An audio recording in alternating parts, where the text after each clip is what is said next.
உங்களுக்கு அரிப்பு இருக்கு, எனக்கு புரியுது. ஆட்சிக்கு வர வேண்டும். ஏன்னா நீங்க அதிகார அரசியல் சுவை கண்டு விட்டீர்கள். உலகத்திலேயே அதிக நிதி வைத்திருக்கிற கட்சி இன்றைக்கு பிஜேபி. அவர்கள் குவித்து வைத்திருக்கிற நிதியை வாரி செலவழித்து எங்கே காலூன்ற முடியவில்லையோ தமிழ்நாடா அங்கேயும் காலூன்றி விடலாம் என்ற ஒரு கனத்த நம்பிக்கை அவர்களுக்கு வந்திருக்கிறது. இது என்ன நோய் இது? நாட்டு மக்களினுடைய வரிப்பணத்தில் மஞ்சள் குளித்து ஒரு பிரதமர் ஊரெல்லாம் உலகமெல்லாம் சுத்துறார், எல்லா நாடும் போயிட்டார். இப்ப பிரைவேட் செக்ரட்டரி கேட்கிறார், நீ ஏதாவது நாடு இருக்கான்னு. அவன் சொல்றான், சுடுகாடு இருக்கு. சரி போங்க. மோடியின் மகன் ராஜேந்திர பாலாஜி, அறிவியல் அறிஞர் செல்லூர் ராஜு எல்லாரும் போய் உட்கார்ந்துருக்கான். ஒரு தேசிய கட்சியினுடைய மாநில தலைவர் என்ன பேசுறாருன்னு நான் தொலைக்காட்சியை பார்த்திருக்கேன். பனி எது, நதி எது, கடல் எது, சகலமும் உனது கருணையில் எழுவது. அது கண்ணதாசன் எழுதினது கூட அவருக்கு தெரியாது. நீ எந்த நோக்கத்திற்காக மாநாடு போடுகிறாயோ அந்த மாநாட்டினுடைய பாட்டுடை தலைவர் பற்றியே பேசாம நாங்க ஆட்சிக்கு வருவோம்னு சொல்வதற்கு இது முருகன் என்ன பூத்தி ஏஜெண்டா? அவன் எப்படி உங்களுக்கு உதவ முடியும்? அவன் உதவுவான் நீங்கள் எப்படி நம்புகிறீர்கள்? ராமனே உங்களுக்கு உதவலையே. முதல்ல இந்த நாட்டில் தனிநாடு கேட்டவனே முருகன் தானடா. அவன் எப்படி உங்களை ஒத்துக்கிடுவான்? உங்களுக்கு யாருக்காவது முருகன் கதை தெரியுமா? உங்களுக்கு எவனுக்காவது வரலாறு தெரியுமா? எத்தனை நாளைக்கு மதவரியை வச்சு நீ அரசியல் செய்ய முடியும்? இப்பொழுது ஒரு பெரிய கூட்டத்தை கூட்டி விட்டதாக அவர்கள் சொல்லுகிறார்கள். பெரிய கூட்டமே கிடையாது. தைப்பூசத்தை போய் பார்த்தவர்கள் இதை கூட்டம் என்றே சொல்ல மாட்டார்கள். திருச்செந்தூரில் நடக்கிற சூரசம்காரத்தை போய் நேரடியாக பார்த்தவர்கள் இதை கூட்டம் என்று சொல்ல மாட்டார்கள். இது கூட்டம் அல்ல, இது ஒரு கும்பல். அவர்களுடைய நோக்கமே ஒரு கும்பல் கலாச்சாரத்தை இந்த நாட்டில் உருவாக்குவதுதான். அதற்கு அவர்கள் முருகனை பயன்படுத்திக் கொண்டார்கள். எனக்கு என்ன கவலை என்றால், அதில் யாராவது முருகனை பற்றி பேசி இருக்கலாம். முருகனை பற்றி யாருமே பேசவில்லை. முருகன் ஒரு காவலாளி மாதிரி அவனை அலட்சியப்படுத்தி விட்டார். நான் இப்ப விவாதத்துக்கே போறதில்லை. ஏன்னா விவாத அரங்கத்தில் புறம்போக்குகள் எல்லாம் வந்து உட்கார்ந்துருக்கான். என்ன விவாதம் செய்கிறீர்கள்? வருகிற ஜூலை 12ஆம் தேதி நடக்க இருக்கிற TNPSC குரூப் 4 தேர்வில் 80% மேல் மதிப்பெண்கள் பெற்று தேர்ச்சி பெற வேண்டுமா? இந்த ஸ்டடி மெட்டீரியல் இருந்தால் போதும். அனுபவமிக்க பேராசிரியர்களால் கவனமாக ஆய்வு செய்து உருவாக்கப்பட்ட 250 பக்க மெட்டீரியல் ரூபாய் 1000 மட்டும். உடனே வாங்கி படியுங்கள். உத்தரவாதமான வெற்றியை பெறுங்கள். மேலும் விவரங்களுக்கு திரையில் தெரியும் தொலைபேசி எண்களுக்கு தொடர்பு கொள்ளுங்கள். 2026 அச்சுறுத்தும் மதவாத அரசியல் சூழ்ச்சி என்ற ஒரு கருத்தரங்கை நடத்த வேண்டிய நிலைமைக்கு நாம் ஆளாகி இருப்பதே என்னை கேட்டால் ஒரு பின்னடைவை நோக்கி நாம் நகருகிறோமா என்ற கவலையைத்தான் தருகிறது. ஒரு வெகுஜன மக்களிடம் கொண்டு செல்ல வேண்டியதை ஒரு அரங்கத்தில் நாம் பந்தி வைக்கிறோம். இன்றைக்கு மேடை தமிழுக்கு ஒரு பின்னடைவும் தேக்கமும் ஏற்பட்டிருப்பதை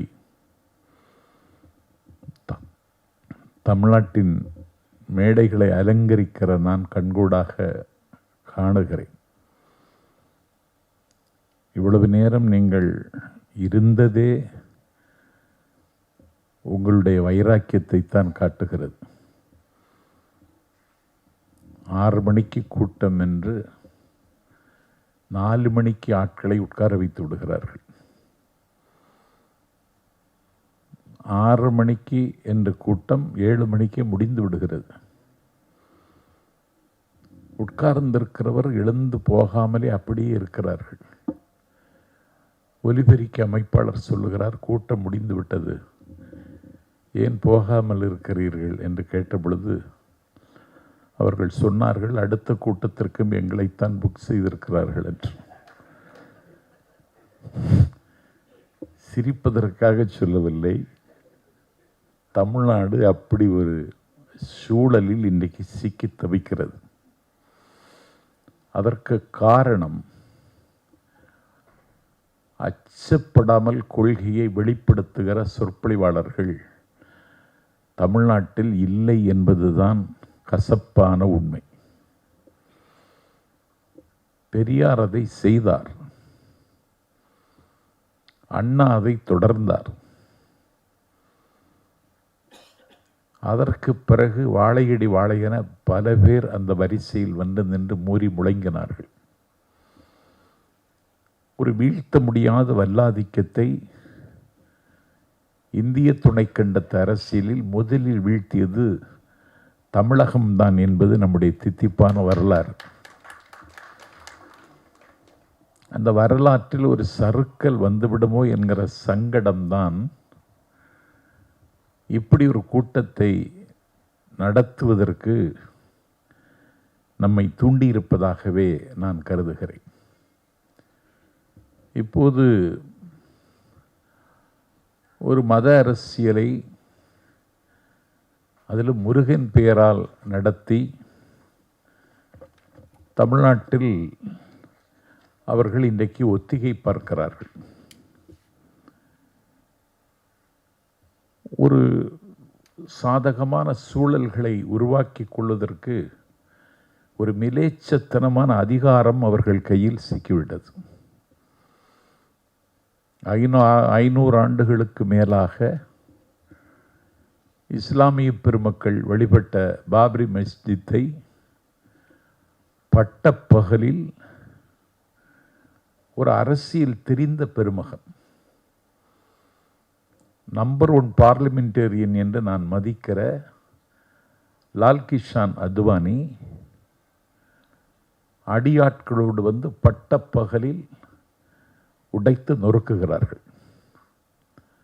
வழக்கறிஞர் வாஞ்சிநாதன் சொன்னது போல அந்த வழக்கு நீளுகிறது.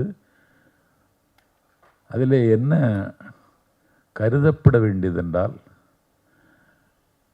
அத்தனை நாளும் அதை பொறுமையோடு சிறுபான்மை மக்கள் அந்த தீர்ப்புக்காக காத்திருந்தார்கள். ஆனால் மங்கை சூதகமானால் கங்கையில் நீராடலாம், கங்கையே சூதகமானால் எங்கே நீராடுவது என்பது மாதிரி நீதிமன்றமே உடைத்தவர்களுக்குத்தான் அந்த மசூதி இருந்த இடம் சொந்தம் என்று தீர்ப்பு வழங்கிவிட்டது. இப்படி ஒரு தீர்ப்பை ஒரு வரலாற்று மாணவனாக நாஞ்சில் சம்பத் உலகத்தில் எந்த நீதிமன்றமும் வழங்கியதில்லை. வழங்கியவருக்கு ஏதோ ஒன்றை வழங்கிவிட்டார்கள். வழங்குவதாக சொன்னதற்கு பிறகுதான் அவர் இப்படி ஒரு தீர்ப்பை வழங்கினார். திருவாரூர் முருகன் என்று ஒரு திருடன் திருச்சிராப்பள்ளி லலிதா ஜுவல்லரியில் நடுநிசியில் உடைத்து ஜுவல்லரிக்குள்ளே போய் நகை திருட ஆரம்பித்து விட்டான். அந்த அலாரம் சத்தம் எழுப்ப காவல்துறை விழித்து கொள்ள கையும் களவுமாக திருவாரூர் முருகன் கைது செய்யப்பட்டான். அவனை கூண்டிலேற்றி அவனை சிறையில் அடைத்து விட்டார்கள். அவன் சிறைச்சாலையில் இருக்கிற சக கைதிகளிடம் ரொம்ப மகிழ்ச்சியாக சொல்லுகிறானாம், என்றைக்காவது ஒரு நாள் திருவாரூர் ஜுவல்லரி எனக்குத்தான் சொந்தமாகும் என்று. அடுத்த வேளை அன்னத்திற்கு உத்தரவாதம் இல்லாத ஆண்டினி திருவாரூர் திருச்சிராப்பள்ளி லலிதா ஜுவல்லரி உனக்கு எப்படி உரிமையாகும் என்று கேட்டால், உடைத்தவனுக்குத்தான் பாபர் மசூதி உரிமை என்று உச்சநீதிமன்றம் தீர்ப்பு வழங்கியிருக்கிறது. ஆகவே உடைத்து எனக்குத்தான் லலிதா ஜுவல்லரி சொந்தமாகும் என்று அவன் நம்பிக்கையோடு இருந்திருக்கிறான். அவன் இப்பொழுது செத்து போனான். இவர்களும் சாவார்கள் என்று நாம் நம்புவதிலே பிழை இருக்க முடியாது. ஒரு அறம் பாட வேண்டிய காலகட்டம் தான் இந்த காலகட்டம். ஒரு மதம் அபினி என்று சொன்னார் கார்ல் மார்க்ஸ். ஒரு முட்டாளும் ஒரு பைத்தியக்காரனும் சந்தித்த போதுதான் மதம் பிறந்தது என்றார் ஒரு அறிஞர். அறிஞர் பெருந்தகை அண்ணா அவர்கள் இறை உணர்வு என்பது வேறு, மத உணர்வு என்பது வேறு.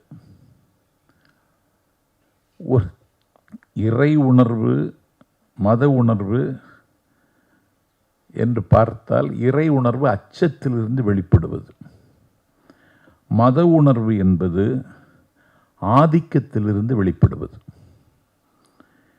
இந்த இறை நம்பிக்கை உள்ளவர்கள் தங்களை வருத்திக் கொள்வார்கள். ஆனால் மத உணர்வு கொள்ளவர்கள் அடுத்தவர்களை வதை செய்வார்கள். அதுதான் சரித்திரத்தின் எல்லா பக்கங்களிலும் நமக்கு கிடைக்கக்கூடிய செய்திகள். அச்சம் என்னும் அஸ்திவாரத்தில் எழுப்பப்பட்ட ஆகாய கோட்டை மதம் என்றான் பெர்ட்ரண்ட் ரஸ்ஸல். மதம் தவிர்க்க முடியாத மாயை என்றான் ரெனான். மதவெறி மனிதநேயத்தின் எதிரி. மக்களின் பகுத்தறிவை மங்கச் செய்து பார்வையை பழுதாக்கிவிடும். மது வெறி கூட செய்ய துணியாத ஒன்றை மதவெறி செய்துவிடும். அதற்கு வரலாற்றில் ஏராளமான ஆதாரங்கள். மது போதை சிறிது நேரத்தில் தெளிந்துவிடும்.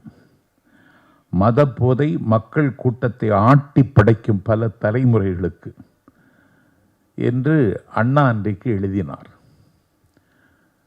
அது இப்பொழுது பெரியார் பிறந்த மண்ணில் ஊடுருவதற்கு அதிகாரத்தின் துணை கொண்டு வருகிறது. அதிகாரம் அதற்கு அவர்களுக்கு பயன்படுகிறது. ஒரு கூச்ச உணர்வோ குற்ற உணர்வோ இல்லாமல் அதை நடைமுறைப்படுத்துவதற்கு அவர்கள் எத்தனிக்கிறார்கள். அதற்கு முருகன் பெயரை பயன்படுத்துகிறார்கள். ஏற்கனவே அறநிலையத்துறையின் சார்பில் 3 நாள் முத்தமிழ் முருகன் மகாநாடு மதுரையிலே நடந்து முடிந்து விட்டது. முருகனே இப்பொழுது வெட்கப்படுகிறான். இவர்கள் கையில் போய் சிக்கி நாமல்லவா சின்னாபின்னமாகி வருகிறோம் என்று. அந்த மகாநாட்டில் எனக்கொன்றும் அந்த சமய இலக்கியங்களை ஒருவாறு வாசிக்கிறவன் நான். ஏனென்றால் அதுவும் இந்த மண்ணோடும் மக்களோடும் ஐக்கியமாகி இருக்கிறது. முருக வழிபாடு என்பது ஒரு 12,000 ஆண்டு கால தொன்மை உள்ளது. முருக வழிபாடு தோற்றம் வந்த காலத்தில் சிவன் கிடையாது, பிரம்மா கிடையாது, விஷ்ணு கிடையாது, கணபதி கிடையாது. சேயோன் மேய உலகம் என்று தொல்காப்பியம் வரையறை செய்கிறது. உலகம் அழகாக இருக்கிறது. பச்சைமா மலைபோல் மேனி என்றார் ஒரு ஆழ்வார். மனிதன் முதலில் மலையும் மலை சார்ந்த இடத்திலும் தான் பிறந்தான். மலை அழகாக இருக்கிறது, பச்சை மலை. அதன் உச்சியிலிருந்து ஓடி ஒழுகுகிற வெள்ளி அருவி. அந்த மலையிலே துள்ளி ஓடக்கூடிய புள்ளி மான்கள். அந்த மலையிலே புள்ளி கலாபம் விரித்து ஆடுகிற மயில்கள். மரத்திற்கு மரம் தாவுகிற குரங்குகள். பாடி பறக்கின்ற பட்டாம்பூச்சிகள்.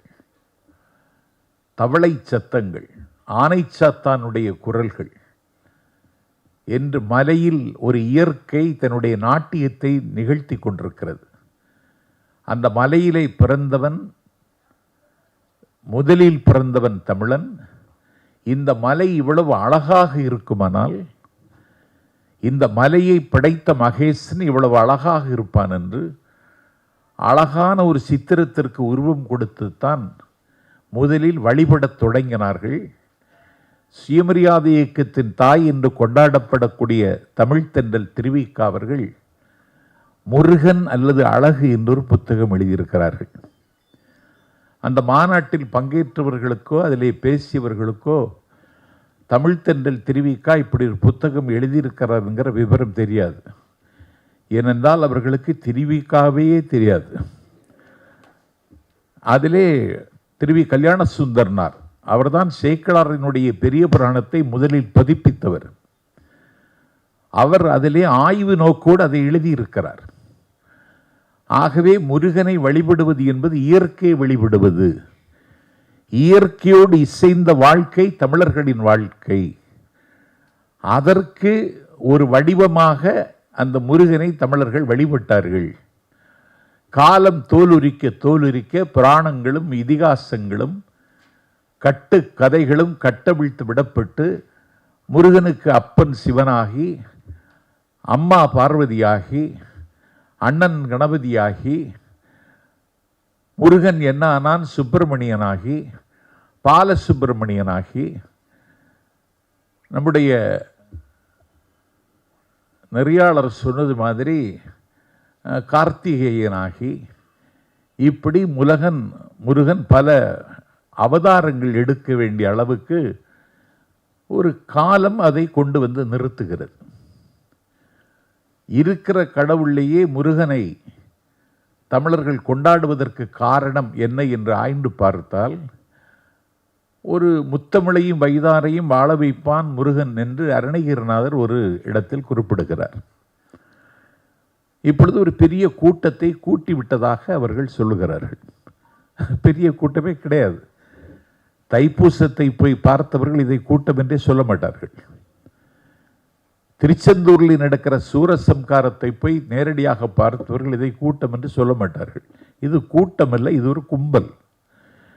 அவர்களுடைய நோக்கமே ஒரு கும்பல் கலாச்சாரத்தை இந்த நாட்டில் உருவாக்குவதுதான். அதற்கு அவர்கள் முருகனை பயன்படுத்தி கொண்டார்கள்.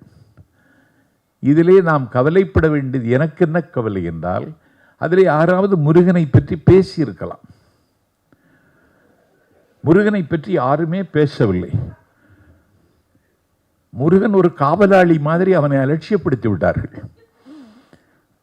10 பாட்டில் முதல் பாட்டு திருமுருகாற்றுப்படை நக்கீரர் எழுதியது. எங்கள் சாகாவரம் பெற்ற சங்க இலக்கியத்தினுடைய முதல் பாட்டை திருமுருகாற்றுப்படை. அதை பற்றி யாருமே சொல்லல. திருமுருகாற்றுப்படையில ஒரு அருவி ஒழுகி வருவதை பற்றி நக்கீரர் அவ்வளவு அழகாக சொல்லியிருப்பார். அதை எதை பற்றியுமே அவங்க சொல்லல. ஒரு பகழிக்கூத்தர் என்று ஒருவருக்கு வயிற்று நோய். அவர் திருச்செந்தூருக்கு வருகிறார். செந்தில்வேலனிடம் வேண்டுகிறார். அவருக்கு வயிற்று வலி தீர்ந்து விடுகிறது. உங்களுக்கும் எனக்கு நம்பிக்கை இருக்கிறதா என்பது இரண்டாவது. அவர்கள் தளத்திலே நின்று நாம் யோசிக்கிற பொழுது பகழிக்கூத்தருடைய வயிற்று வலி தீர்ந்து விட்டது. அதற்கு அவர் என்ன செய்கிறார்? முருகனுக்கு நன்றி தெரிவித்து திருச்செந்தூர் முருகன் பிள்ளைத்தமிழ் என்று சொல்லி ஒரு பாடலை பாடியிருக்கிறார். பிள்ளைத்தமிழ் இலக்கியங்கள் பெரியாழ்வார் தொடங்கி வைத்தார் என்று சொன்னாலும் திருச்செந்தூர் முருகன் பிள்ளைத்தமிழுக்கு ஒரு மதிப்பு இந்த மண்ணில் இருந்தது. அதை அந்த மாநாட்டில் பேசுகிறவர்கள் யாராவது சொல்வார்களா என்று பார்த்தால் பேசியவர்கள் எல்லாம் பிள்ளைகளாகவே இருந்து விட்டார்கள். அதே திருச்செந்தூர் முருகனிடத்திலே குமரகுருபரர் வருகிறார். அவர் வாய் பேச முடியாத ஊமை. அவர் எனக்கு வாய் பேசுகிற வல்லமை வேண்டும் என்று இறைஞ்சுகிறார். வாய் பேசுகிற வல்லமை கிடைத்ததற்கு பிறகு கந்தர் கலிவெண்பா எழுதினார். அதற்கு பிறகு மீனாட்சி அம்மை பிள்ளைத்தமிழ் என்று தமிழ் இலக்கியத்தில் இருக்கிற பிள்ளைத்தமிழிலேயே அழகும் ஆழமும் செறிவும் நிறைந்த பிள்ளைத்தமிழ் மீனாட்சி அம்மை பிள்ளைத்தமிழ். அவர் என்ன செய்கிறார்? மீனாட்சி அம்மைக்கு பிள்ளைத்தமிழ் பாடியவர் புள்ளிருக்கும் வேலூர் வைத்தீஸ்வரன் கோவில். அங்கு ஒரு முருகன் இருக்கிறான். தமிழ்நாட்டில் இருக்கிற முருகன்லே அழகான முருகன் அந்த முருகன் தான். அந்த முருகன் மீது முத்துக்குமார சுவாமி பிள்ளைத்தமிழ் என்று பிள்ளைத்தமிழ் பாடினார். அதை கூட அவர்கள் பதிவு செய்யவில்லை. அஷ்ட பிரபந்தங்களை இயற்றியவர் குமரகுருபரர். அதை இவர்கள் சுட்டவில்லை. இந்த நாட்டில் வள்ளலார் அவர் மதம் எனும் பேய் பிடியாதிருக்க வேண்டும் என்று நம்முடைய கந்தக்கோட்டம், சென்னை கந்தக்கோட்டத்தில் இருக்கிற முருகனிடத்தில் வேண்டுகிறார். அவர் எதிர்மறையாகத்தான் பாடிக்கொண்டிருந்தார். ஓதாமல் ஒரு நாளும் இருக்க வேண்டாம், ஒருவரையும் பொல்லாங்கு சொல்ல வேண்டாம் என்று எல்லாம் நெகட்டிவா எதிர்மறையா இருக்கே, நான் பாசிட்டிவா பாடுகிறேன்னு சொல்லிட்டு நேர்மறையாக ஒருமையுடன் நினதி திருமலரடி நினைக்கின்ற உத்தமிருதம் உறவு வேண்டும் என்று பாடிய வள்ளலார் மதம் எனும் பேய் பிடியாதிருக்க வேண்டும் என்றார். அந்த பேய் இவர்களுக்கு இப்பொழுது பிடித்து விட்டது. இப்போது மறைமலையடிகள் தனித்தமிழ் இயக்கம் கண்ட பெருமகன், ஆதிக்க இந்திய எதிர்க்கிற போரில் அண்ணாவோடும் பெரியாரோடும் கைகுலிக்க கொண்டு களத்துக்கு வந்தவர், தனித்து இயங்கக்கூடிய தமிழ் மொழியில் பிறமொழி சொற்கள் கலக்கக்கூடாது என்ற ஒரு இயக்கத்துக்கே வடிவம் தந்தவர். அவருக்கு வயிற்று வலி வருகிறது. அவர் திருவொற்றியூர் செல்கிறார். அங்கே ஒரு முருகன் இருக்கிறான். முருகன் எல்லா இடத்திலும் இருக்கிறான். அந்த முருகன் மீது ஒரு மும்மணி கோவை பாடினார். கோவை பாடியதற்கு பிறகு அவருடைய வயிற்று வலி தீர்ந்தது என்று நான் படிக்கிறேன். இதை யாராவது அங்கே பதிவு செய்வார்களா என்று பார்த்தால் பதிவு செய்யவில்லை. அவர்களுக்கு பெரிய பிலாசபர் அண்ட் கைடு என்று அவர்கள் மதிப்பது ஆதிசங்கரரை. அவர் காலடியில் பிறந்தவர், கேரளாவில். அவர் இந்த இந்தியா முழுவதும் காலடியாகவே நடந்தார். 6 சமயங்கள் இருந்தது. 6 சமயங்களை ஒருங்கிணைத்தவர் அவர்தான். மடங்களை நிறுவியர் அவர்தான். அந்த ஆதிசங்கரருக்கு கர்நாடகத்தில் இருக்கும் பொழுது அங்கே ஒரு சிவத்தலத்தில் அவருக்கு காசம், டியூபர்குலோசிஸ் வந்தது. அவர் அங்கே சிவபெருமானை வேண்டுகிறார். சிவபெருமான் அவருக்கு, உனக்கு இந்த டிசீஸ் தீரணும்னா நீ திருச்செந்தூருக்கு போன்னு சொல்லி சிவபெருமானை வழிகாட்ட அவர் திருச்செந்தூருக்கு வருகிறார். திருச்செந்தூர் முருகனை கும்பிடுகிறார். பன்னீர் இலை பிரசாதம் வாங்கி பூசிக்கொள்கிறார். அவருக்கு நோய் தீர்ந்ததற்கு நன்றி உணர்ச்சியாக சுப்பிரமணிய புஜங்கம் என்று ஒரு கிரந்தத்தை பாடுகிறார். பஜகோவிந்தம் பாடிய ஆதிசங்கரர், லலிதா சகசரநாமம் பாடிய ஆதிசங்கரர், கனகதாரா சூஸ்திரம் பாடிய ஆதிசங்கரர் சுப்பிரமணிய புஜங்கம் திருச்செந்தூரில் வந்து பாடினார் என்றால் 6 சமயங்களை இணைத்த ஆதிசங்கரருக்கே எங்கள் தமிழ் கடவுள் முருகன் தான் நோய் தீர்த்தான் என்பது எங்கள் வரலாறுனாவது சொல்லியிருக்க வேணாம். இவனுக்கு சுப்பிரமணிய புஜங்கம்னாலே என்னன்னு தெரியாது. என்ன அநியாயம் இது? நீ எந்த நோக்கத்திற்காக மாநாடு போடுகிறாயோ அந்த மாநாட்டினுடைய பாட்டுடை தலைவர் பற்றியே பேசாம நாங்க ஆட்சிக்கு வருவோம்னு சொல்வதற்கு இது என்ன முருகன் என்ன அவன் பாக முனைவோரா? அவன் பூத் ஏஜெண்டா? அவன் எப்படி உங்களுக்கு உதவ முடியும்? அவன் உதவான் நீங்கள் எப்படி நம்புகிறீர்கள்? ராமனே உங்களுக்கு உதவலையே. ராமனே அடிச்சு தூக்கிட்டான பைசாபாத் தொகுதியில். பிஜேபி கட்சியினுடைய கேண்டிடேட் வீழ்த்தப்பட்டு அகிலேஷ் யாதவனுடைய கட்சி வேட்பாளர், அதுவும் ஒடுக்கப்பட்ட சமூகத்தை சார்ந்தவன், அயோத்தி உள்ளிட்ட பைசாபாத்தில் வெற்றி பெற்றானே. அங்க நடந்தா இங்க நடக்காதா? என்னடா அக்கிரமம் இது? உங்களுக்கு அரிப்பு இருக்கு, எனக்கு புரியுது. ஆட்சிக்கு வர வேண்டும், ஏன்னா நீங்க அதிகார அரசியல்ல சுவை கண்டு விட்டீர்கள். உலகத்திலேயே அதிக நிதி வைத்திருக்கிற கட்சி இன்றைக்கு பிஜேபி. அவர்கள் குவித்து வைத்திருக்கிற நிதியை வாரி செலவழித்து எங்கே காலூன்ற முடியவில்லையோ தமிழ்நாடா அங்கேயும் காலூன்றி விடலாம் என்ற ஒரு கனத்த நம்பிக்கை அவர்களுக்கு வந்திருக்கிறது. 370 பிரிவை நீக்கிவிட்டீர்கள். ஒரு மாநில அரசாங்கத்தினுடைய அனுமதி இல்லாமல் காஷ்மீரை நீங்கள் உடைத்தீர்கள். இன்னைக்கு என்னாச்சு? அதே காஷ்மீர் உமர் அப்துல்லா இன்னைக்கு முதலமைச்சர். நீங்கள் வெட்கப்பட வேண்டாமா? அமைதியின் மடியில் இருக்கிறது காஷ்மீர். அடிக்கடி அறிவித்தீர்கள். இன்றைக்கு என்ன ஆயிற்று? பட்ட பகலில் இன்றைக்கு 26 பேர் துடிக்க துடிக்க சுட்டுக் கொல்லப்பட்டார்கள். கொல்லப்பட்டார்கள் அல்லவா? தடயம் இல்லாமல் அழித்து விடுவோம் என்று அறிவித்தாரே உள்துறை அமைச்சர். அழித்தீர்களா? தடயமாவது கிடைத்ததா? தடயமே கிடைக்கல. இதை வெளியில சொல்லுகிறீர்களா? இல்ல. இதை ஏதாவது ஏடோ மீடியாக்களோ இதை விவாத பொருளாக்கி இருக்கிறதா? இல்ல. ஊடகத்தில் விவாதங்களுக்கு தலைப்பெல்லாம் பார்த்தா நான் இப்ப விவாதத்துக்கே போறதில்லை. ஏன்னா விவாத அரங்கத்தில் புறம்போக்குகள் எல்லாம் வந்து உட்கார்ந்துருக்கான். என்ன விவாதம் செய்கிறீர்கள்? எது விவாதிக்க வேண்டும்? விவாதிச்சீங்களா? விவாதிக்கல. ஒரு ஆளையாவது கண்டுபிடிச்சிங்களா? கண்டுபிடிக்கல. என்ன செய்யறது உங்களை? அப்ப நீங்க right to differ, right to criticise, எந்த விமர்சனத்தையும் எதிர்கொள்ள நீங்க தயாரில்லை. சிக்கந்தர் மலைன்னு வழக்கறிஞர் சொன்னாரே, சிக்கந்தர் மலை தான். பரம்கிரி, திருப்பரங்குன்றத்திற்கு பழைய பேர் பரம்கிரி. கிரினா மலை. அது முருகனுடைய ஸ்தலமும் கிடையாது. இல்ல, அந்த ஸ்தலம் அப்படின்னு பார்த்தா அது சிவத்தலம். தமிழ்நாட்டில் இருக்கின்ற பாடல் பெற்ற திருத்தலங்கள்ல திருப்பரங்குன்றமும் ஒன்று. அதுல முருகன் அதிலே முதன்மைப்படுத்தப்படுகிறார். அதே தப்பு. என்ன கேட்டா, சிவனைத்தான் அங்கே முதல்ல உச்சரிக்கணும். இப்ப அப்படி சில கோவில்களில் வந்துருச்சு. திருவேற்காடு கருமாரிங்கிறாங்க. திருவேற்காடு கருமாரியம்மன் கோவில் அல்ல, அது சிவத்தலம், பாடல் பெற்ற திருத்தலம். அதுல கொண்டு போய் கருமாரியம்மன் நிறுத்திட்டாங்க. இப்படி நிறைய செய்ய ஆரம்பிச்சுட்டாங்க. மக்களுக்கும் ஏக்கம் இருக்கு, மக்களுக்கு பசி இருக்கு, மக்களுக்கு வலி இருக்கு. எல்கேஜி அட்மிஷனே கிடைக்குமான்னு தான் போறான் சில பேர். பழனிக்கு பாத யாத்திரை போறவன் எதுக்கு போறான்? பிஜேபி ஆட்சி வரணும்னா இல்லையே. திருச்செந்தூருக்கு பாத யாத்திரை போறவன் எதுக்கு போறான்? மோடி இன்னும் பிரதமர் ஆகணும்னா இல்லையே.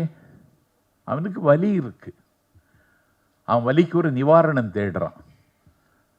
அவனுடைய பெயின், அவனுடைய வலிக்கு ஒரு ஆறுதல் அவனுக்கு தேவைப்படுகிறது. மத நல்லிணக்கம் தான் இந்த மண்ணினுடைய மாண்பு. அதைத்தான் அவர் மதுரையில் ஒரு அமைப்பாக வைத்து நிறுவுகிறோம்னாரு. லட்சக்கணக்கான மக்கள் வர்றாங்க பழனிக்கு. தாராபுரம் என்கிற இடத்துல ஒரு இஸ்லாமிய தோழர் அன்வர், பாய் வியாபாரம், அவரும் பாய் தான், வியாபாரமும் பாய் தான். 65 பிளக் பாயிண்ட் வைத்திருக்கிறார். 65 பிளக் பாயிண்ட் வச்சுட்டு அந்த பாய் வியாபாரம் செய்கிற அந்த அன்வர் ஒன்றே குலம் என்று பாடுவோம் ஒரு பாடல் வரி எழுதி வச்சுட்டு பாத யாத்திரை வருகின்ற முருக பக்தர்கள் இந்த 65 பிளக் பாயிண்டையும் எப்போதும் பயன்படுத்தி கொள்ளலாம் என்று சொல்லி யாத்திரையாக வருகிற பக்தர்கள் அந்த பிளக் பாயிண்டில் பயன்படுத்துகிறார்கள். இதுதான் இந்த மண்ணுக்கு இப்பொழுது தேவை. இவன் மத நல்லிணக்கத்தை கெடுக்கணும்னு நினைக்கிறான். கெடுத்த ஜெயிச்சிடலாம்னு நினைக்கிறான். ஜெயிக்க முடியாது. ஒரு மௌடிக அரசியல் நடத்திய ரோம சாம்ராஜ்யம் ஒரு நாள் வீழ்ந்தது. இது வரலாறு. நீங்களும் வீழுவீர்கள். நீங்கள் எந்த உயரத்திற்கு போனாலும் ஒரு நாள் வீழ வேண்டியது வந்தே தீரும். இது வரலாறு நமக்கு சொல்லுகிற பாடம். அன்னைக்கே மதத்தின் பேரால செய்தாங்க. உலகத்தையே தன்னுடைய காலடிக்குள் கொண்டு வந்த மாவீரன் அலெக்சாண்டர், அந்த மாமன்னனுக்கு ஒரு கனவு இருந்தது. அவன் அலெக்சாண்ட்ரியா என்கிற இடத்தில் ஒரு மிகப்பெரிய நூலகத்தையும் பல்கலைக்கழகத்தையும் நிறுவ வேண்டும் என்று ஆசைப்பட்டான். அவன் மறைந்து போனான். அந்த மன்னர் மறைந்ததற்கு பிறகு மதியூகிகள் மன்னனுடைய ஆசையை நிறைவேற்ற வேண்டும் என்று கருதி 5 லட்சம் நூல்களை கொண்ட ஒரு நூலகமும் ஒரு பல்கலைக்கழகத்தை நிறுவினார்கள். கிறிஸ்துவுக்கு பின்னால் 340 அந்த பல்கலைக்கழகம் மதவாதிகளால் அன்றைக்கு சூறையாடப்பட்டது, தீக்கிரையாக்கப்பட்டது. இது அன்றைக்கும் நடந்தது. அதுவாவது கற்காலம், நாகரிகம் அரும்பாத காலம், விழிப்புணர்வு வராத காலம் என்று நாம் சிரித்துக் கொள்ளலாம். இன்றைக்கு விழிப்புணர்வு வந்திருக்கிறது. இன்றைக்கு கண்டம் விட்டு கண்டம் தாவது எளிதாகிவிட்டது. ஏர் இந்தியா விமானத்தை தவிர எந்த விமானத்திலும் ஏறலாம். எளிதாகி போய்விட்டது. உலகம் இன்றைக்கு உள்ளங்கையில் வந்து விட்டது. நீ ஏன் இதை இன்னும் பேசிட்டு இருக்க? அவனுக்கு என்ன தேவை? இந்த நாட்டில் ஒரு மத நல்லிணக்கம் இந்த மண்ணினுடைய மாண்பாக இருந்தது, அடையாளமாகவும் இருந்தது. திருவரங்கம் என்று சொல்லக்கூடிய அந்த வைணவர்களினுடைய தலைநகரமே திருவரங்கம் தான், திருப்பதி கிடையாது. அந்த திருவரங்கத்தில் துலுக்க நாச்சியாருக்கு ஒரு சந்நிதி இருக்கிறது.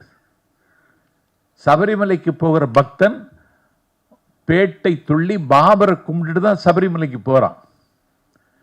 திக்கெல்லாம் புகழுகிற திருநெல்வேலி சீமையில் நின்ற சீர் நெடுமாற அரங்கத்தில் தமிழ்த்தென்றல் திருவிக்கா உரையாற்றி கொண்டிருக்கிறார்.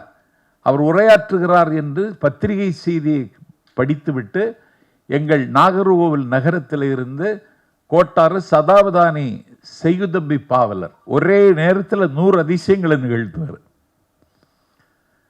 ஒரு பூவை எடுத்து அவர் கண்ணை மூடுவார், ஒரு பூவை எடுத்து நீங்க எறிந்தா எத்தனை பூ என்பதை அவர் கண்ணை மூடிட்டே சொல்லிடுவார். நாம் என்ன நினைக்கிறோம் என்பதை அவர் சொல்லிடுவார். அப்படி ஒரு ஆற்றல். நோக்கரிய நோக்கும் நுணுக்கரிய நுண்ணுணர்வு பெருமகன் அவர்.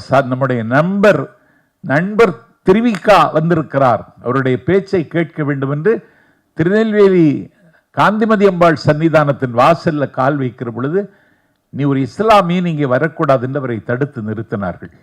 அவர் தடுத்து நிறுத்தப்பட்டார் என்ற செய்தி கிடைத்த மாத்திரத்தில் மேடையில் இருந்த திருவிக்கா தன்னுடைய துண்டை உதறி தோளில் போட்டு கொண்டு மேடையில் பேச்சை நிறுத்திவிட்டு எழுந்து வெளிநடப்பு செய்தார்.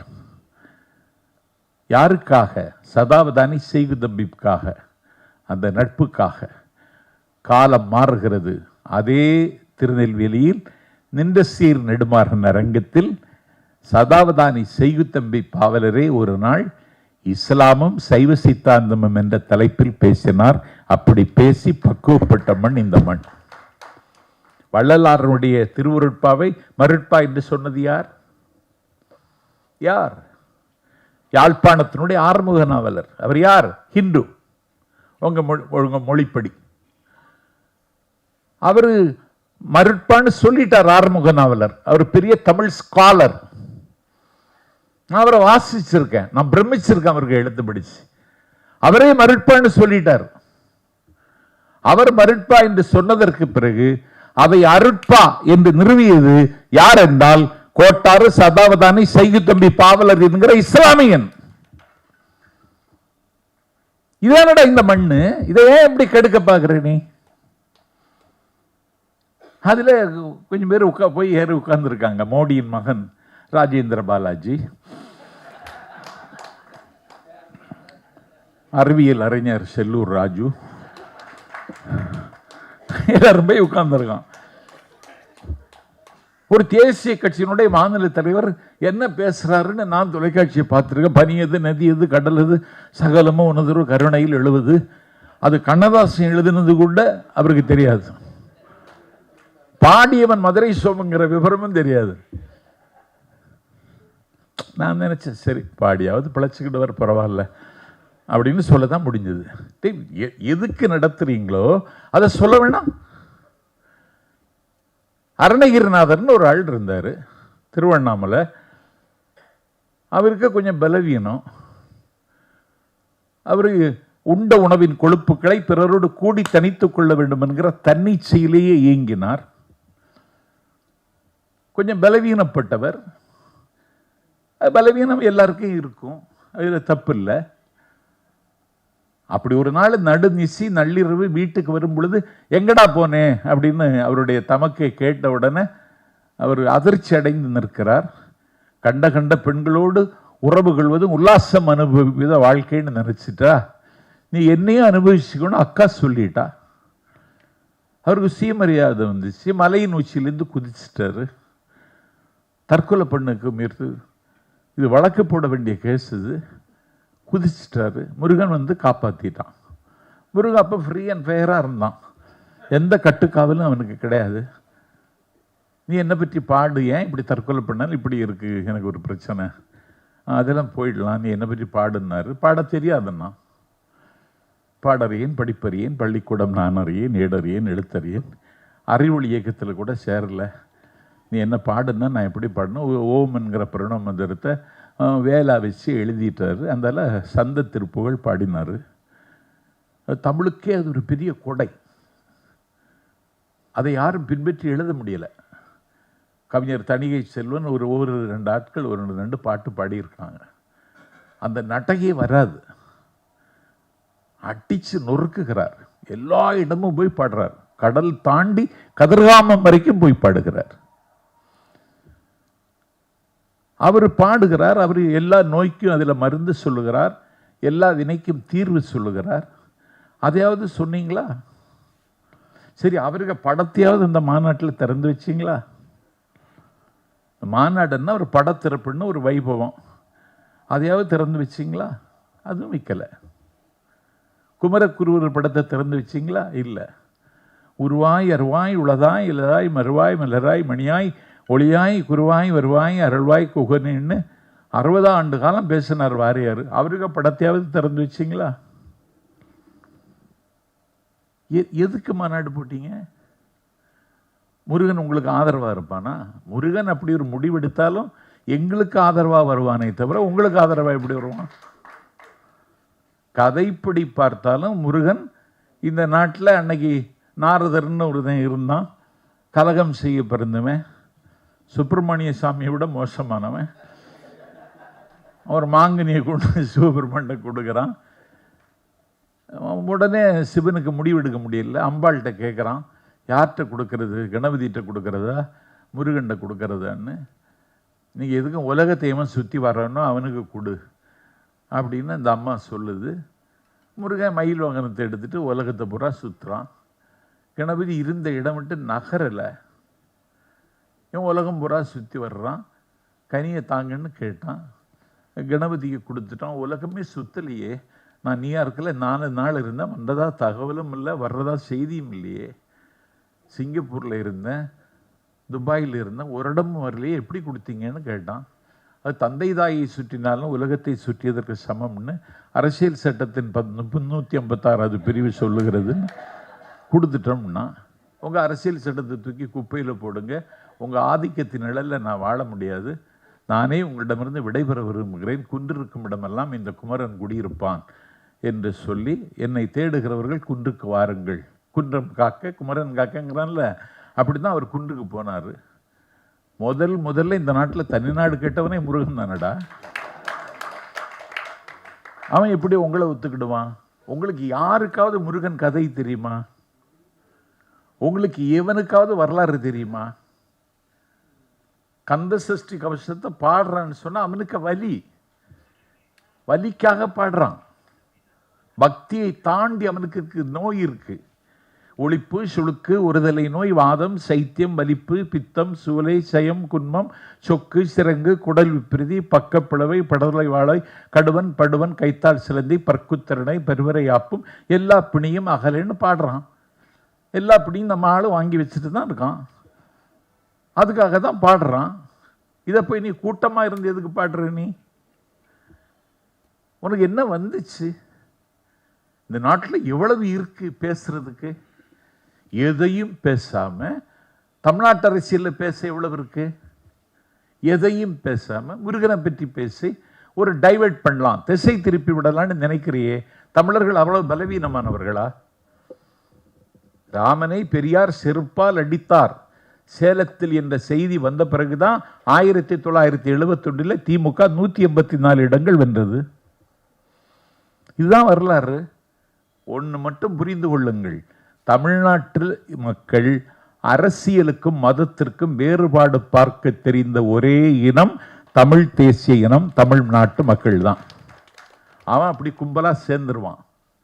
இங்கே அது நடக்காது. வந்தவன் ஒருத்தனும் பிஜேபிக்காரன் கிடையாது.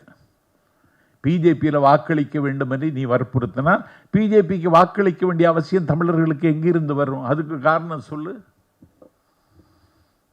பார்ப்போம். உனக்கு வாக்களிக்க வேண்டும்னா, முருகன் அதுக்கு ஒத்துழைக்க வேண்டும்னா அதுக்கான காரணத்தை சொல்லு. நீ எங்க கொண்டு விட்டுருக்க? நாடு நாடா போயிட்டு இருக்காரு பிரதமர். காசா மலை எரிந்து கொண்டிருக்கிறது. காசா மலையின் மீது குண்டுகள் விழுந்து கொண்டிருக்கின்றன. இந்த நாட்டில் இதை பேசுறியா நீ? இந்தியாவின் நிலைப்பாடு என்ன? அதை பற்றி கவலைப்படுறியா நீ? என்ன அக்கிரமம் இது? இந்திரா காந்தி பிரதமர், அன்னைக்கு அண்ணா தமிழ்நாட்டின் முதலமைச்சர். 8ஆம் தேதி டெல்லி சென்ற நாஞ்சிலார் 9ஆம் தேதி திரும்பி வருகிறார். நுங்கம்பாக்கத்தில் அண்ணா வீட்டுக்கு போகிறார். அண்ணா வீட்டு கொல்லையில் இருந்த கிணற்றில் தண்ணீரை தானே மொண்டு தானே குளிக்கிறார். டவல் எடுத்து தொடச்சிட்டு வீட்டுக்குள்ளே வர்றார். நாஞ்சிலாரும் பன்மொழி புலவர் லத்தீப் சாஹிப்பும் வீட்டு வாசலில் நிற்கிறாங்க. அண்ணாவுக்கு கண்கள் சிவக்கிறது. நேற்றைக்கு தானே டெல்லிக்கு போனேன், இன்னைக்கு திரும்ப வந்திருக்க என்னன்னு கேட்டுட்டார் அண்ணா. ஒன்றும் இல்லைண்ணா, இஸ்ரேலுக்கு ஒரு தூதுக்குழு போகுது இந்தியாவில் இருந்து, அதில் திமுக இடம்பெற வேண்டுமான்னு இந்திரா காந்தி அம்மா கேட்டாங்க. இடம் பெறுவதாக இருந்தால் அதில் யாரை அனுப்புவது அப்படின்னு இந்திரா காந்தி கேட்க சொன்னாங்க. உங்கள்கிட்ட கேட்டுட்டு போகலான்னு வந்தேன்னு சொன்னார். முக்கியமான பிரச்சனை. அண்ணா சொன்னார், கண்ணியத்திற்குரிய காகித மில்லத் இஸ்மாயில் சாஹிப் எம்பி, அவர் மெம்பர் ஆஃப் பார்லமெண்ட், அவர் டெல்லியில் தானே இருக்கார். ஆமாம், இதை நீ அவர்கிட்டே கேட்டிருக்கலாமே, என்கிட்ட கேட்க எதுக்கு வரணும்? நமக்கு இஸ்மாயில் சாஹிப் முக்கியமா இஸ்ரேல் முக்கியமானு கேட்டார் அண்ணா. நன்றாக கேளுங்கள், இதுதான் அரசியல். நமக்கு இஸ்மாயில் சாஹிப் முக்கியமா இஸ்ரேல் முக்கியமானு கேட்டார். எரிந்து கொண்டிருக்கிறது. இன்னைக்கு ஆப்கானிஸ்தான் அங்கீகரிச்சுட்டானே ரஷ்யா. எத்தனை நாளைக்கு மதவரியை வச்சு நீ அரசியல் செய்ய முடியும்? உன்னுடைய நிலைப்பாடு என்ன? நீ ஊர் ஊரா போற, கானா நாட்டுக்கு போறான், யாரும் போக மாட்டாங்க. அந்த நாட்டின் உயர்ந்த விருதை வாங்கிட்டு வரான். எல்லா நாட்டிலும் உயர்ந்த விருதை கொடுத்துடுறாங்க. ரூபா கொடுத்து வாங்குறானான்னு தெரியல எனக்கு. இது என்ன நோய் இது? நாட்டு மக்களினுடைய வரிப்பணத்தில் மஞ்சள் குளித்து ஒரு பிரதமர் ஊரெல்லாம் உலகமெல்லாம் சுத்துறார். எல்லா நாடும் போயிட்டார். இப்போ பிரைவேட் செக்ரட்டரி கேட்குறார், நீ ஏதாவது நாடு இருக்கான்னு. அவன் சொல்கிறான், சுடுகாடு இருக்கு. சரி போங்க. இதுவா முக்கியம்? இந்தியாவில் இவ்வளவு தீர்க்கப்படாத பிரச்சனை இருக்கு. இந்த நாட்டில் ஒரு லாரி தொழில் செய்கிறவன், நான் 2 நாளைக்கு முன்னாடி நான் பத்திரிகையில் செய்தி பார்க்குறேன், 2 மகன்களை கொன்றுவிட்டு அவர் தற்கொலை செய்கிறார். என்ன கொடுமை இது? 25 லட்சம் சிறு குறு தொழில் நிறுவனங்கள் இன்றைக்கு இந்தியாவில் மூடப்பட்டிருக்கின்றன. இதை யாராவது பேசுறியா? முருகண்ட இதை கோரிக்கை வச்சியா? நீ மக்கள் பிரச்சனை பேசாம ஏன் இப்படி அந்நியமாவே சிந்திக்கிறீங்க?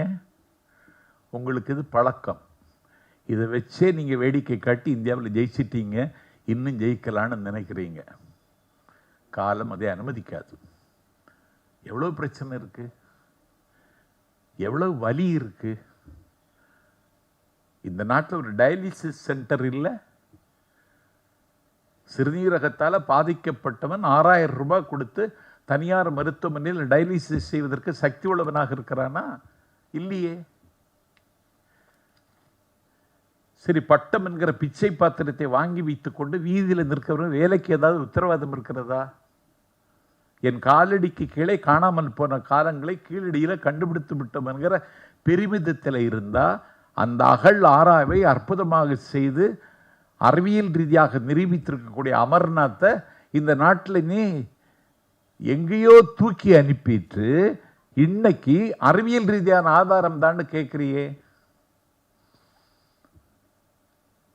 நீ வெளிநாட்டில் இருந்து தமிழ்நாட்டுக்கு வருகிற பொழுதே ராமர் பாலத்தை பார்த்துட்டு வரேன்னு பேசுறிய. நீ அப்படி ஒரு பாலம் இருக்கா? அறிவியல் ரீதியாக அது உண்மையா? எவ்வளவு எவ்வளவு எவ்வளவு எவ்வளவு திமிர்த்தனமான பேச்சு இது. எதையாவது நீங்கள் அறிவியலை ஒத்துக்கொள்கிறீர்களா? கலவரம் செய்து காலித்தனம் செய்து மக்களுடைய கவனத்தை திசை திருப்பி வறுமையிலும் வெறுமையிலும் இருக்கிற மக்களை கேடயமாக பயன்படுத்தி இந்த நாட்டினுடைய சமூக அமைதியை கெடுத்து குட்டிச்சுவராக்குவதை தவிர உங்களுக்கு வேற என்ன நோக்கம் இருக்கு? குஜராத்தில் மரியம் பீவியினுடைய குடிசைக்கு வந்து விட்டார்கள் கலகக்காரர்கள். 18 வயசு பையன், முடமாகி போனவன். இந்த 18 வயசு பையனை தூக்கிட்டு ஓடி தப்பிக்க வழி தெரியல. அந்த 18 வயசு பையன் சொல்றான், அம்மா நான் முடமாகி போனவன், என்னை அவர்கள் பார்த்தால் விட்டு விடுவார்கள், எனக்கு ஒன்றும் ஆகாது, நீங்கள் ஓடி தப்பித்துக் கொள்ளுங்கள். 18 வயதான மரியம் பீவியினுடைய மகன் சொல்றான். சரி, இவனை ஒன்றும் செய்ய மாட்டார்கள் என்று நம்பி அவள் தப்பித்து போக எத்தனிக்கிறாள். அடுத்த மறு நொடியில் ரசாயனங்களையும் தீக்கங்குகளையும் தூக்கி வீசி அந்த 18 வயது முடமாகி போன பையனை மரியம் பீவிக்கு முன்னால துடிக்க துடிக்க கொண்டீர்களே. இதுதானே நேற்றைக்கு செய்தீர்கள். இது நாளைக்கும் தமிழ்நாட்டில் செய்யலாம்னு நீங்க ஒத்திகை பார்க்கிறீங்க. நாங்க கொஞ்சம் அமைதியா இருக்கோம். அமைதியாக இருக்கிறது மாதிரி தெரியும் உனக்கு. இது புயலுக்கு பின்னால் இருக்கிற அமைதி என்பதை புரிந்து கொள்ளுங்கள். அதனால இதை நான் வெளிப்படுத்தி ஆக வேண்டும். நான் வாஞ்சிநாதனுக்கு என்னுடைய வணக்கத்தை தெரிவித்துக் கொள்கிறேன். ஏன்னா சொல்ல முடியாததை நீங்கள் சொல்லுகிறீர்கள். இதை சொல்லுகிற இடத்துலையும் நான் இல்லை, அதுதான் எனக்கு இருக்கிற பிரச்சனை. நீங்கள் சொல்லுகிறீர்கள், நாங்கள் இதை உள்வாங்கிக் கொள்கிறோம். ஆகவே ஒரு மிகப்பெரிய ஆபத்து. அவர்கள் எதையும் செய்வார்கள், எந்த அக்கிரமத்தையும் அவர்கள் செய்வதற்கு கூச்சப்பட மாட்டார்கள். அவர்களுடைய நோக்கம் ஒரே மொழி, ஒரே நாடு, ஒரே கலாச்சாரம், ஒரே ரேஷன் கார்டு என்கிற அகண்ட பாரதத்தை நோக்கி அவர்கள் சிறகுகளை விரிக்கிறார்கள். இந்தியா ஒரு நாடே கிடையாது. India could not be considered as a nation என்று எங்கள் தலைவன் TM நாயர் 1915 சொல்லி வச்சுட்டு போயிட்டான். இது நாடு கிடையாது. நாடாக இணைத்து கொண்டோம், நாங்களும் ஏற்றுக்கொண்டோம். இல்லை, எங்களுக்கு ஒன்றும் பிரச்சனை இல்லை. நீ என்னை ஏற்றுக்கொண்டால் உன்னை ஏற்றுக்கொள்கிறேன், நீ என்னை ஏற்றுக்கொள்ளாவிட்டால் உன்னை ஏற்றுக்கொள்வதை பற்றி யோசிக்கிற தலைமுறை நாஞ்சில் சம்பத்திற்கு முடியாவிட்டாலும் எனக்கு அடுத்த தலைமுறை அதை செய்யும் என்று நான் நம்புகிறேன். அதுதான் தமிழ்நாடு. தமிழ்நாட்டுக்குன்னு ஒரு குணம் இருக்கு.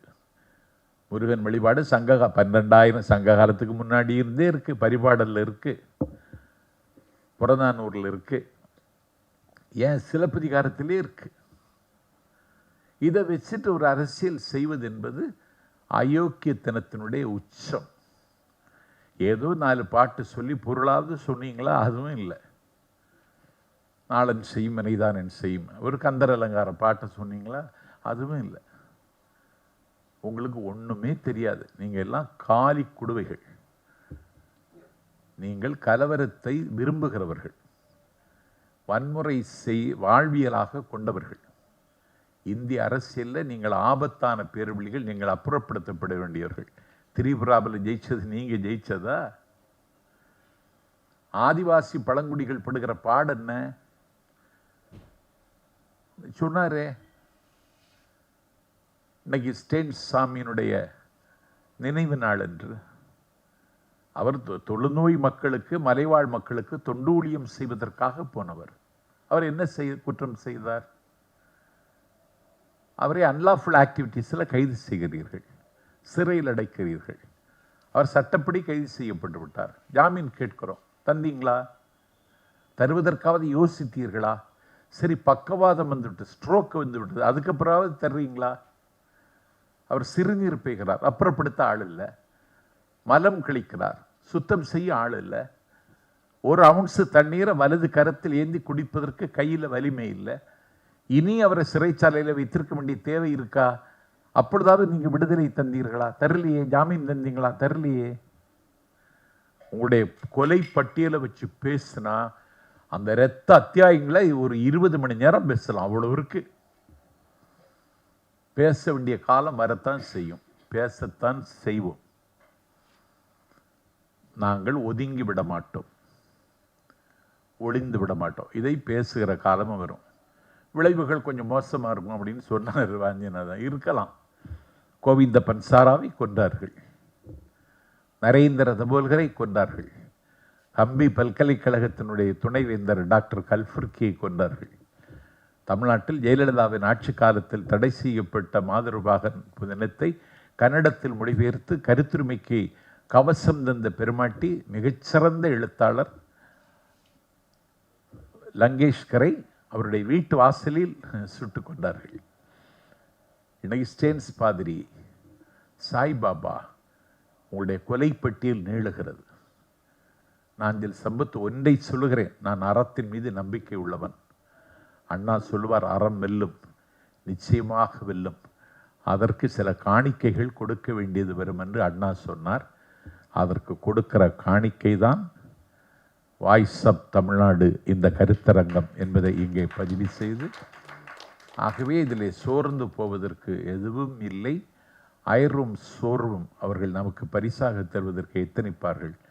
அதையும் கடந்து பயணிக்க வேண்டிய கட்டாயத்திற்கு தமிழ்நாடு நம்மிடத்திலே நிரம்ப எதிர்பார்க்கிறது என்று சொல்லி வாய்ஸ் ஆஃப் தமிழ்நாடுக்கு, அதற்கு விளம்பரம் தந்து உதவி இருக்கின்ற யூடியூப் ரூட்டஸ் தம்பி மைனருக்கு, அரண்சி அமைப்புக்கு என்னுடைய நன்றிகளை தெரிவித்து, இதை ஒருமைப்படுத்தி இருக்கின்ற, ஒழுங்குபடுத்தி இருக்கின்ற அண்ணன் வெல்ராஜனுக்கு, நான் கன்னியாகுமரியிலிருந்து வர்றேன், நீ வா என்று உரிமையோடு அழைத்த என் அண்ணன் வெல்ராஜனுக்கும் நன்றி சொல்லி, இன்னும் நான் பேசி கொண்டிருப்பது ஆரோக்கியமாக இருக்காது என்று கருதி விருப்பமில்லாமல் விடைபெறுகிறேன். நன்றி, வணக்கம்.